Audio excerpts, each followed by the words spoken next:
சிறகடி காசி சீரியல்ல ஸ்ருதி ரவி கிட்ட, ரவி நீ ஒன்னும் ரெஸ்டாரண்ட்டுக்கு இப்ப போக வேணாம், இந்த வேலையை விட்டு நின்னுடு. இந்த ஓனர் நீத்து ஏதோ தன்னாலதான் ரெஸ்டாரண்ட் இவ்வளவு பெருசா வளர்ந்துருக்குன்னு நினைச்சுக்கிறா. என்னோட உழைப்பு அதுல இருக்கு ரவி, நம்மளுக்கு செல்ஃப் ரெஸ்பெக்ட் தான் முக்கியம். நீ வேற ரெஸ்டாரண்ட்டுக்கு வேலைக்கு போன்னு சொல்ல. ரவியும் ஸ்ருதி சும்மா இருக்கியா, இப்ப அந்த வேலையை விட்டு நான் நின்னுட்டா என்ன ஆக போகுது, என் இடத்துக்கு இன்னொரு செஃப் வர போறாரு அப்படின்னு சொல்ல, ஸ்ருதியும் இருக்கட்டும் வேற ஒருத்தர் வரட்டும், நீ இல்லாத அருமை அப்பதான் அந்த நீத்துக்கு தெரியும். உன்னோட ஐடியா என்ன, சொந்தமா ரெஸ்டாரண்ட் ஆரம்பிக்கணும் அப்படிதானே, அதுக்கு ட்ரை பண்ணுன்னு சொல்ல. ஸ்ருதி நீ கொஞ்சம் சும்மா இருக்கியா, எனக்கு டைம் ஆச்சு, நான் ரெஸ்டாரண்ட் கிளம்புறேன். ரவி கிளம்பி போறாரு. சீதா அருணை பாக்குறதுக்காக அவரோட வீட்டுக்கு போறாங்க. அருண் சோகமா இருந்தது பார்த்து என்னாச்சுங்கன்னு கேட்க, அருணும் நான் ஒரு ரவுடி ஒருத்தன் சொன்னால அவனால எனக்கு சஸ்பென்ஷன் கிடைச்சிருக்குங்கிறாரு. இதை கேட்ட சீதாவோ, உங்க ரெண்டு பேருக்கும் ஏதோ 7 ஜென்ம பகை இருக்கு போல, அதனாலதான் நீங்க போற இடத்துக்கெல்லாம் ஒன்னும் வந்து தொந்தரவு பண்றான். சரி இந்த சஸ்பென்ஷன் நம்ம நம்மளுக்காக யூஸ் பண்ணிக்கலாம், நீங்க என்னோட அக்கா மாமா வந்து பாருங்க, அவங்க 2 பேரும் ரொம்ப நல்லவங்க, பாத்தீங்கன்னா அவங்களும் சந்தோஷப்படுவாங்க, கிரியேட் ஆகும்னு சொல்ல. அருண் அதுக்கு என்ன பாத்துட்டா போச்சு, நாளைக்கு கோயிலுக்கு வர சொல்றியா, அங்கேயே வச்சு பாத்துடலாங்கிறாரு. அருண் வீட்டுல இருந்து கிளம்பின சீதா மீனாவை பாக்குறதுக்காக கோயிலுக்கு வராங்க. அங்க மீனாவை பார்த்ததும், அக்கா நானே உன்னை பாக்கணும்னு நினைச்சல, வேலை நீயே நம்ம கடைக்கு வந்துட்ட, என் ஹாஸ்பிட்டல் பக்கத்துல இருக்கிற கோயிலுக்கு நாளைக்கு அவர் வராரா, அண்ணையும் மாமாவும் கூட்டிட்டு வரேன் நான் சொல்லியிருக்கேன், 2 பேரும் பார்த்தா சந்தோஷமா இருக்கும்க்கா எனக்கு அப்படின்னு சொல்லி, மீனாவும் அதுக்கு என்ன,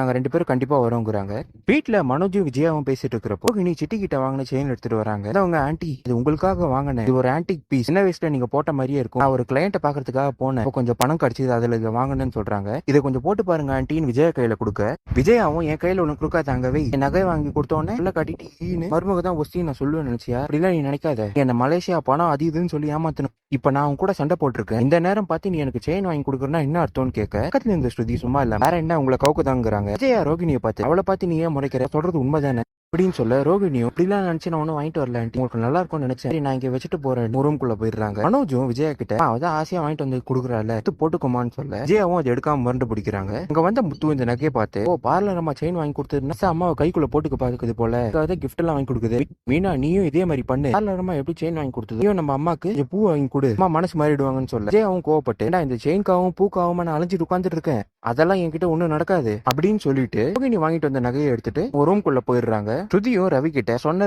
ரவி நீ கேட்கலையே, பெட் நான் வச்சதுல 500 ரூபாய் நான் ஜெயிச்சிட்டேன், அம்மா எதை கொடுத்தாலும் முதல்ல வாங்கிடுவாங்க, ரோகிணி கொடுத்ததுனாலதான் இழுத்து பிடிச்சாங்க, அவளை பத்தி எனக்கு தெரியாத அப்படின்னு கிண்டல் பண்றாங்க. இதான் நீ இப்ப சொல்ல நடந்தது.